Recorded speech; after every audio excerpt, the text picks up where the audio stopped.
The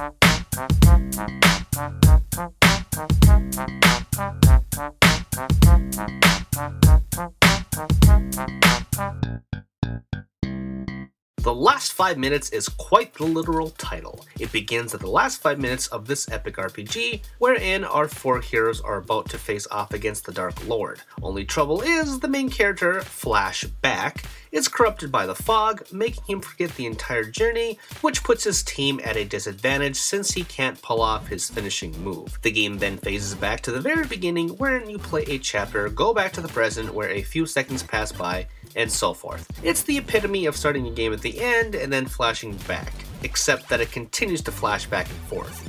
It's a unique idea, and some of the dialogue is witty and charming, but also not that wacky, and the overall narrative is a B tier 1 at best. For such a good idea, they sure have baked it, which also applies to the RPG meat of this feast. Bluntly, I could call the last 5 minutes my first RPG type of adventure. That is to say, it's extremely easy. Basically, since you're flashing back to key moments in your quest, the team auto-levels. Fighting monsters in dungeons or on the map grants your party experience, which will then raise everyone's stats. You're not actually leveling up in the traditional sense though. This system acts more like a boost than a proper level up. That said, it's useless regardless of what it's called because, again, everything is extremely easy from the very first battle to the last. In one way, it's nice that you don't have to grind, especially since this game uses random encounters, but on the other hand, the lack of challenge makes me question whether this is really an RPG or not. To me, it feels more like a visual novel, but one with more mechanics behind it, and very bare ones at that.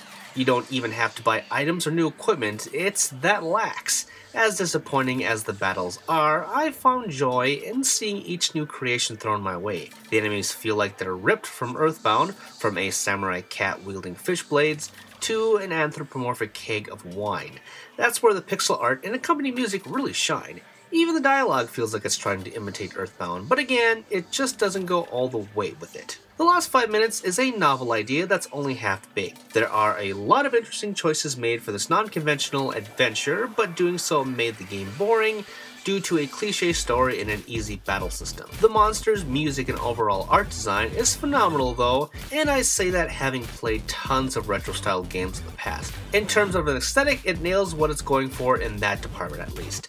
Despite my negativity toward the lackadaisical nature of it all, I did have fun, and it's a short enough adventure where even the lack of challenge wasn't that upsetting. It's a perfect fit for the Switch, and NES fans will know what they're in for. I just wish it was so much more. My name is Tristan, and you've been watching ReActionExaminer, wherein I do my best to create interesting videos to entertain and educate you fine folks. Be sure to subscribe, that helped me out a lot. And if you want to check out more, be sure to read my work over on The Gamer, wherein I write fun little listicles. You can also drop by my personal website, GameJerk, wherein I post other articles and reviews. All these links and more can be found in the description below. Thanks, and see you all next time.